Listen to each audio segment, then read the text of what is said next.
Discussion on verses 1 to 8 of 8. This chapter begins by addressing the Holy Prophet Muhammad, peace and blessings be upon him, and by extension, all those who strive to follow his example. Chapter 94 Sharh, verses 1 to 3. Did we not expand for you your chest, and remove from you your burden, which had weighed upon your back? The expansion of the chest and the lifting of burdens symbolize the attainment of peace of mind, through sincerely accepting and applying Islamic teachings in one's life. No matter how advanced a society becomes, or how much knowledge it acquires in fields such as psychology, medicine, or social sciences, it cannot create a perfect code of conduct that fully aligns with human nature or accounts for every circumstance, condition, and challenge a person or society may face. Humanity continues to uncover new aspects of human existence, from the complexities of the brain to the intricacies of social behavior, making it impossible for any human-devised system to guarantee lasting balance, justice, and tranquility. Only Allah, the Exalted, possesses the complete knowledge necessary to craft a code of conduct that truly promotes harmony, identifies what is beneficial and harmful, and ensures mental and physical stability. His knowledge encompasses all that has existed, exists now, and will exist in the future. Historical evidence shows that when individuals followed this divine guidance faithfully, it brought about peace of mind for the individual, and justice, order, and tranquility for society as a whole. Therefore, individuals must embrace the teachings of Islam fully, recognizing them as the most beneficial for their well-being, even if certain instructions may conflict with personal desires.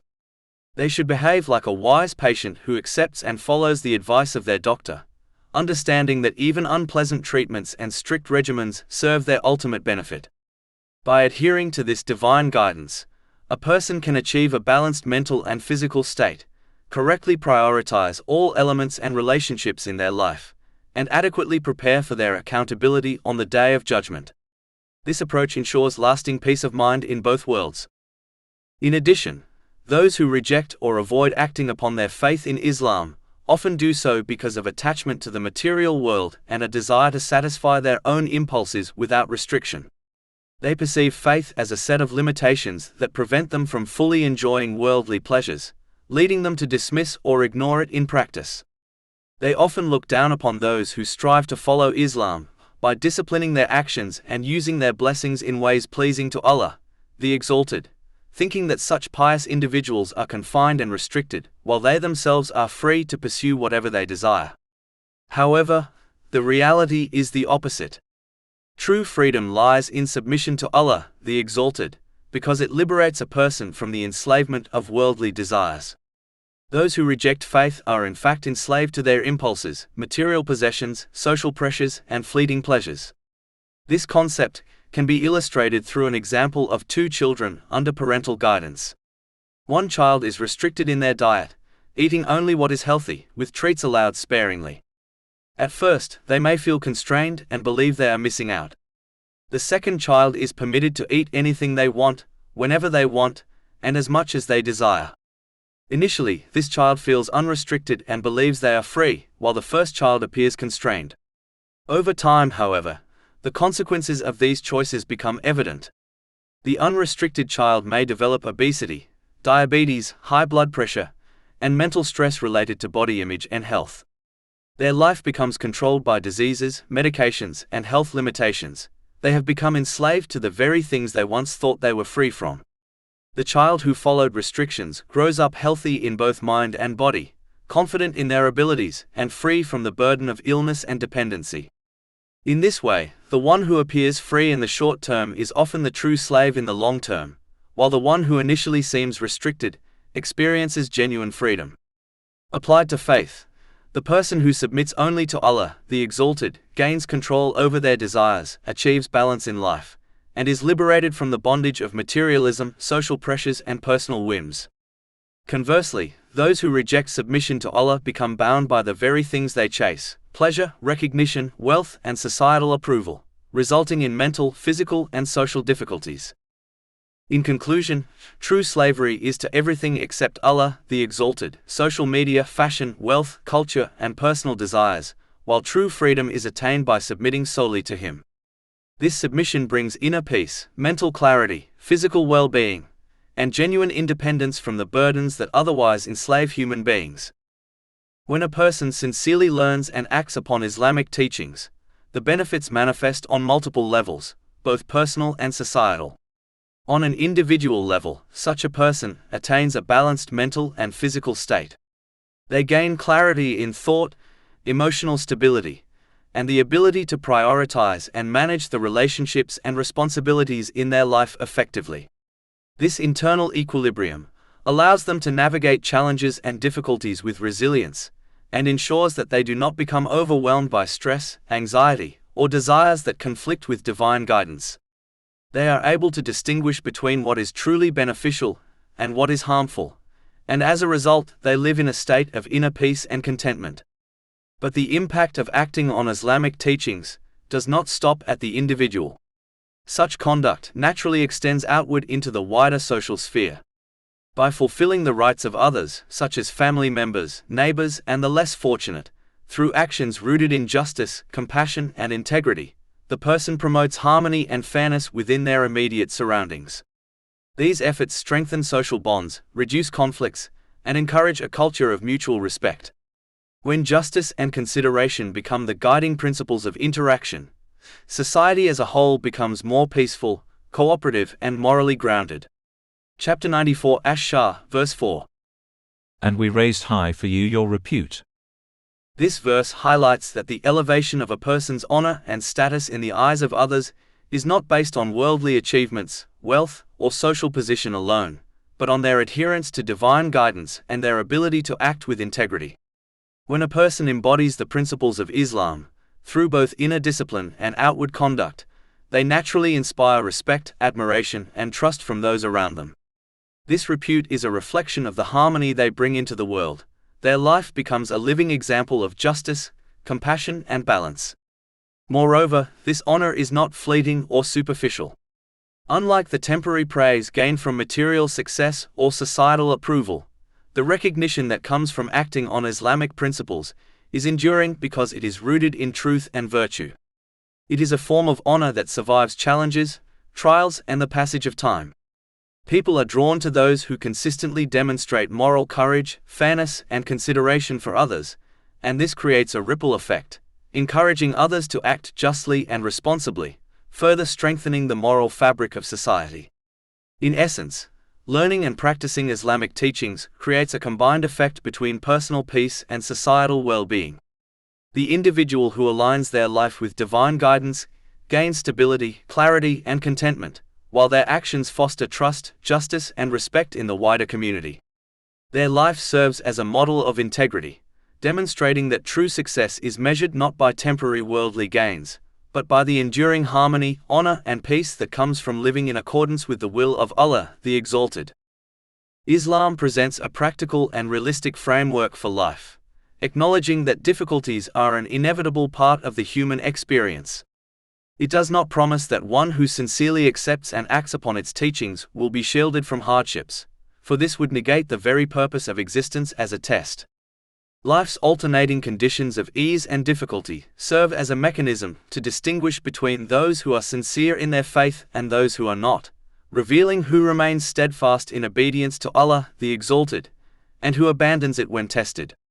Trials are universal, but the promise of Allah, the Exalted, is that those who act sincerely, by using the blessings they have been granted in ways pleasing to Him, will attain lasting peace of mind both in this world and the hereafter. Chapter 94 Sharh, verses 5-6. For indeed with hardship will be ease. Indeed with hardship will be ease. These individuals cultivate a balanced mental and physical state, enabling them to place all people, responsibilities, and possessions in their proper context within life. This inner equilibrium allows them to face worldly challenges with patience, clarity, and resilience, all while preparing appropriately for their accountability on the Day of Judgment. It is therefore a fundamental error to assume that simply professing faith in Allah, the Exalted, or performing outward acts of worship, guarantees a life free of difficulties. The worldly life is a testing ground, not a paradise. True reward and comfort lie in the hereafter. Life's trials function much like a farmer tending crops, one must endure the labor of planting, watering, and safeguarding before enjoying the harvest. Similarly, enduring life's tests refines character, strengthens faith, and separates the steadfast from the heedless. Those who grasp this principle will approach hardship without despair, and moments of ease without arrogance. They recognize that trials are opportunities for spiritual growth and character development. By responding with patience, gratitude, and proper utilization of their blessings in accordance with Islamic teachings, they secure inner peace that persists even amidst difficulties. Moreover, they cultivate resilience and insight, ensuring that worldly challenges do not displace their focus on the eternal success promised by Allah, the Exalted. To ensure that a person remains steadfast in their obedience to Allah, the Exalted, by properly utilizing the blessings He has granted, and adhering to the principles outlined in Islamic teachings, including fulfilling the rights of others, Allah, the Exalted, has prescribed both obligatory and voluntary prayers. These prayers serve as a structured framework for spiritual discipline, continuously reminding a person of their purpose and responsibilities.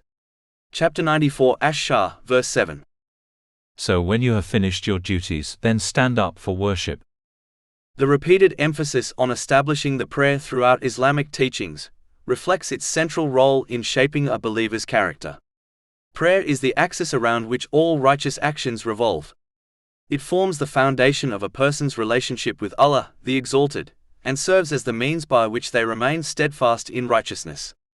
True prayer, however, is not confined to outward movements. It is an act of deep humility and reflection that connects the worshipper to the reality of the hereafter. This humility emerges when a person understands that each stage of the prayer symbolizes a moment of the Day of Judgment, reminding them of their ultimate accountability before their Creator. For this reason, the 5 daily prayers are distributed throughout the day rather than being performed at one time. Each prayer interrupts the flow of worldly activity, offering a renewed opportunity to pause, reflect, and realign one's conduct with divine guidance. When a person stands upright in prayer, they are reminded of the moment when all of humanity will stand before Allah, the Exalted, awaiting judgment. Chapter 83 Al-Mutaffifin, verses 4-6. Do they not think that they will be resurrected? For a tremendous day, the day when mankind will stand before the Lord of the worlds. When the worshipper bows, they are reminded of those who will be condemned on the Day of Judgment for refusing to bow to Allah, the Exalted, during their earthly lives.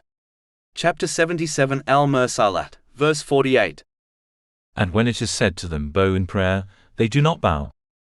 This criticism extends beyond physical bowing. It includes the refusal to submit practically to the commands of Allah, the Exalted, in all aspects of life. When the worshipper prostrates, they are reminded of the scene on the Day of Judgment when people will be invited to prostrate before Allah, the Exalted, but those who failed to prostrate correctly in this world, meaning those who did not obey Him sincerely, will find themselves unable to do so.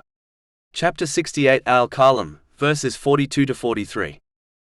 On the day when matters become dire, they will be invited to prostrate themselves but will be prevented from doing so.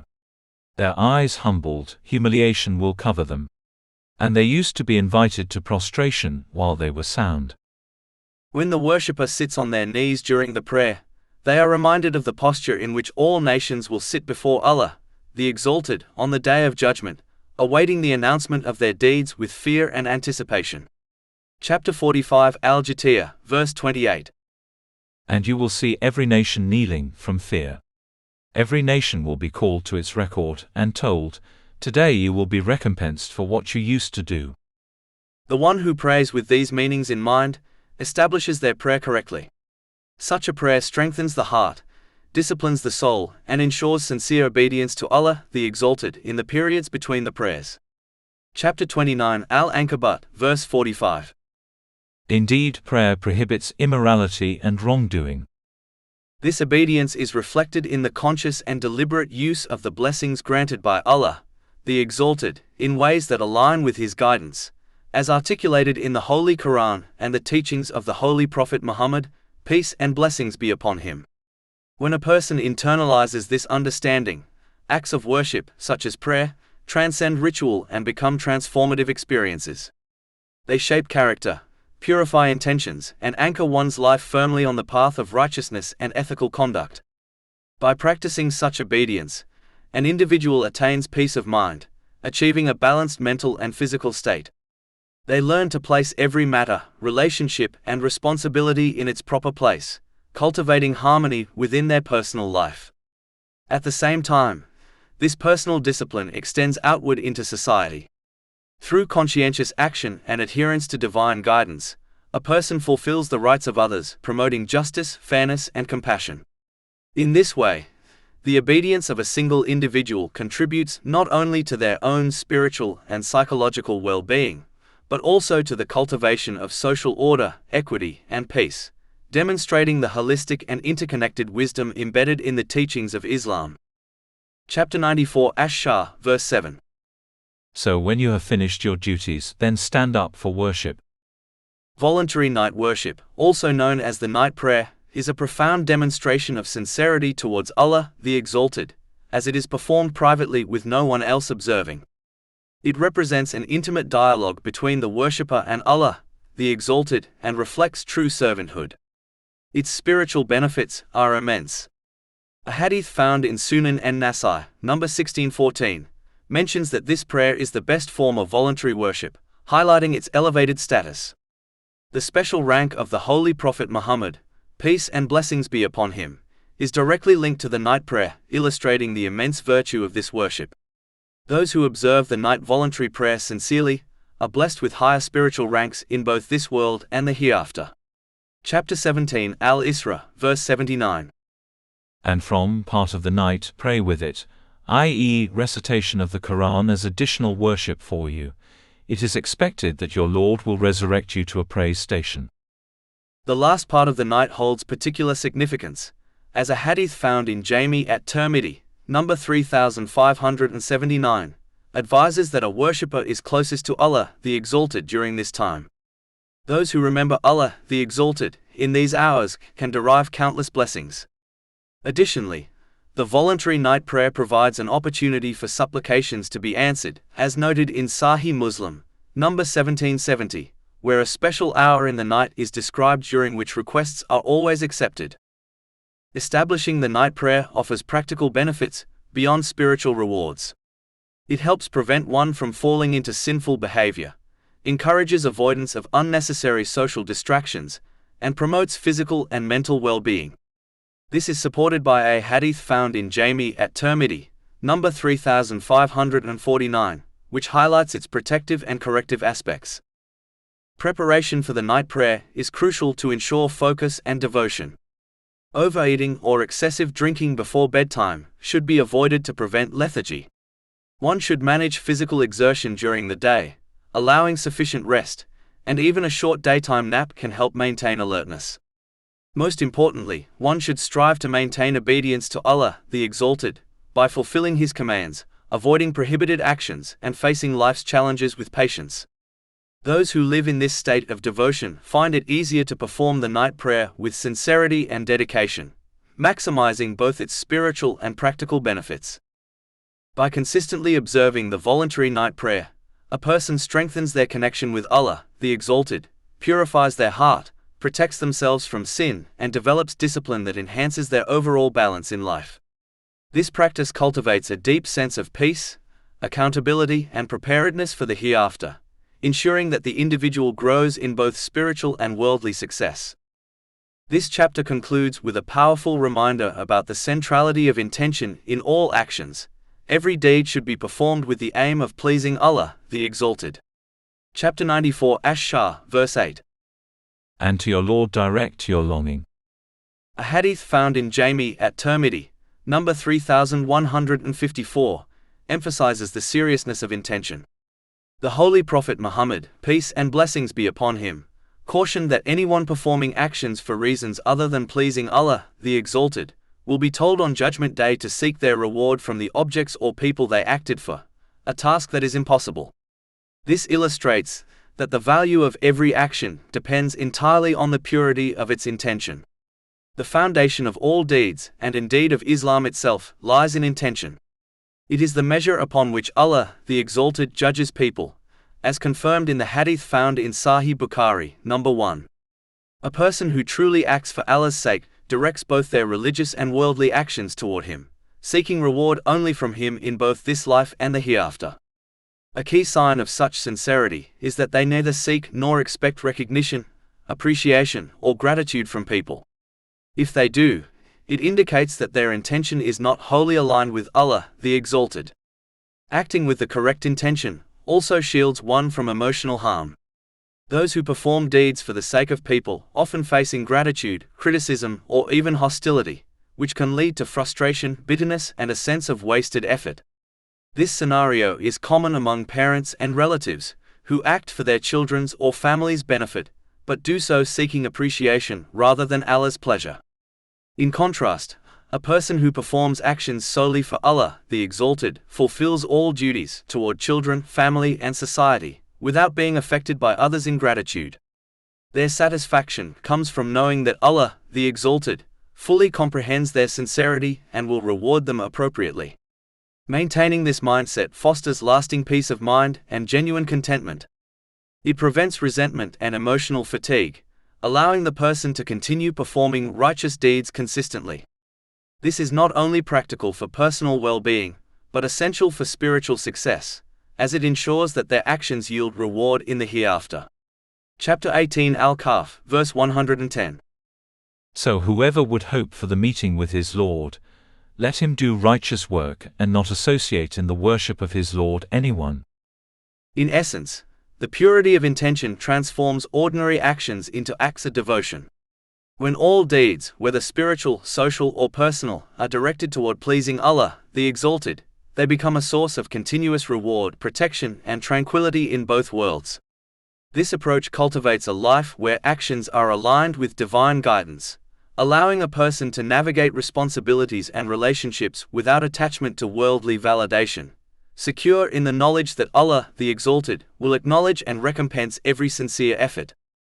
To conclude, a person must embrace and implement the teachings of Islam for their own benefit, even when those teachings challenge their personal inclinations.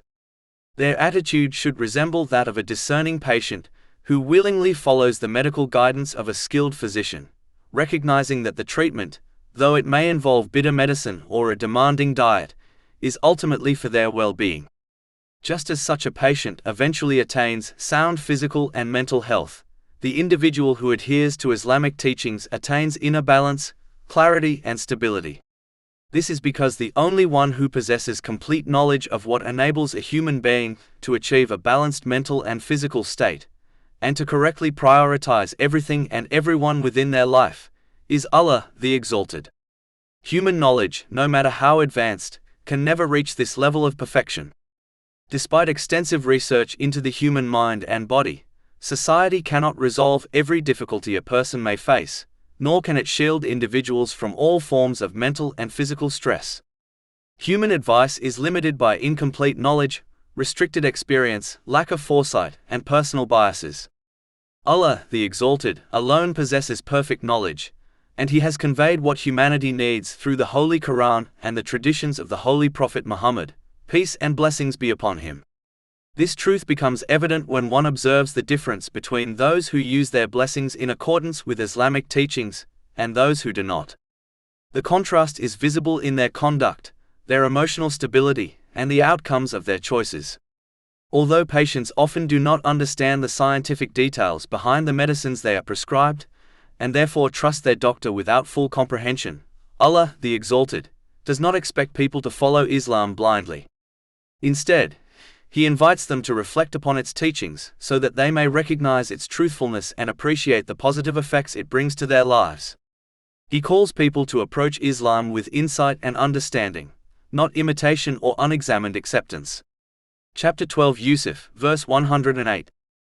Say, this is my way, I invite to Allah with insight, I and those who follow me.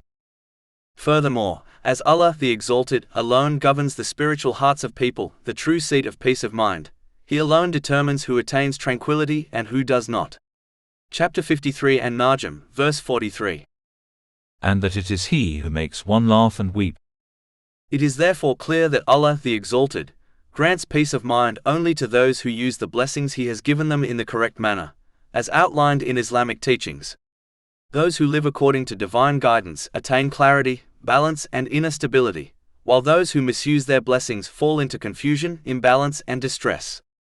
True peace, mental, physical, and spiritual, comes only from living according to the wisdom revealed by Allah, the Exalted, and from recognizing that His guidance is the only path that leads to tranquility in both worlds.